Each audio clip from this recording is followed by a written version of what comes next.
Dulu mas saya sering sekali. Pas COVID ya. Parah sih, itu saya juga kena.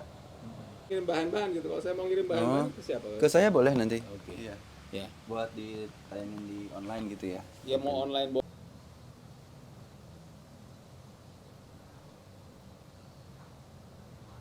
Jadi gini, saya oke. Gejala infeksi saluran napas sebabnya karena influenza, karena HMPV, karena berbagai virus yang lain, termasuk karena virus COVID sekalipun, itu gejalanya kurang lebih sama. Gejalanya ada batuk biasanya, batuknya sering kali berdahak, atau kadang-kadang pada sebagian orang batuknya tidak berdahak, bisa ada sesak napas, bisa ada nyeri dada, gitu ya, bisa ada demam. Itu adalah gejala-gejala yang umum terjadi untuk seseorang yang mendapat infeksi saluran napas, apapun sebabnya.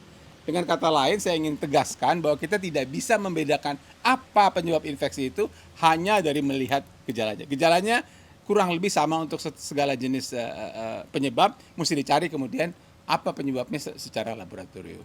Ya. Jadi sekarang banyak pertanyaan bagaimana supaya ini tidak terjadi seperti COVID-19.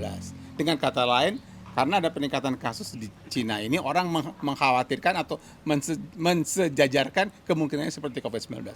Sebenarnya ini tidak bisa disejajarkan dengan COVID-19. Ini ada 3 alasannya. Nomor 1, COVID-19 itu adalah virus baru. Memang dia corona, tapi dia corona jenis yang baru. Sementara ini HMPV bukan virus baru. Jadi biasanya pandemi itu karena virus yang baru. Ini bukan virus yang baru. Itu nomor 1. Nomor 2, kalau bicara dari gejala, seperti kita sudah bahas tadi, gejalanya mau karena HMPV, karena COVID, karena virus yang lain, gejalanya sama. Jadi tidak bisa kita mengatakan karena gejalanya hampir sama dengan COVID, ini akan jadi COVID, itu tidak bisa. Itu nomor 2. Dan yang ketiga, orang bilang dulu di Cina pada awal 2020 ada peningkatan kasus, kemudian menyebar ke seluruh dunia. Sekarang juga begitu dong. Nah itu juga tidak bisa. Karena seperti tadi kita sudah bahas, bahwa di berbagai negara 4 muslim memang selalu ada peningkatan kasus pada awal ya katakanlah awal tahun gitu atau akhir tahun karena musim dingin. Dan biasanya kalau ke arah pandemi itu kasusnya berat. Jadi ada 4 alasan. Biasanya dia berat dan ini relatif tidak berat. Biasanya ini baru dan ini tidak baru. Kedua, memang ada peningkatan kasus, tapi peningkatan kasus itu biasa terjadi atau sering kali terjadi. Dan yang keempat, gejala memang terjadi karena berbagai hal gitu ya. Jadi berbagai penyebab. Jadi tidak tepat pada saat ini kita mensejajarkan HMPV di Cina dengan COVID. Itu 2 hal yang berbeda. Dan insya Allah ini tidak akan jadi pandemi karena HMPV, karena kasusnya adalah virusnya bukan virus baru. Nah, tapi mau jadi pandemi atau tidak, mau jadi wabah atau tidak, kita jelas tetap harus waspada. Nah, untuk itu ada 3 yang perlu dilakukan oleh kita sebenarnya. Nomor 1, pada waktu COVID-19, orang memprioritaskan gaya hidup bersih dan sehat dengan baik begitu. Dan memang sesudah COVID-nya mereda, ini tidak terlalu dilakukan lagi. Jadi saya sangat menganjurkan, marilah kita beri prioritas penting pada gaya hidup bersih dan sehat. Gaya hidup sehat katakanlah. Poin yang kedua, untuk infeksi saluran napas sendiri, pencegahannya sama seperti infeksi saluran napasan pada umumnya. Nomor 1, mencuci tangan.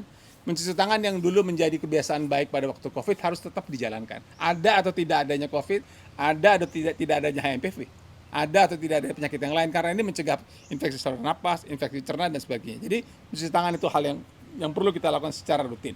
Yang kedua, untuk orang yang sakit atau orang yang batuk, kita ingatkan kembali bahwa jangan batuk seperti ini. Tapi kita batuk ke lengan baju seperti itu. Itu cara yang benar supaya tidak menularkan ke orang lain. Yang ketiga, kalau sakit memang mau karena apapun juga, kalau bisa istirahat di rumah supaya tubuh lebih segar dan tidak menularkan ke orang lain. Kalau toh harus keluar dengan infeksi saluran napas harus keluar rumah, maka gunakan masker.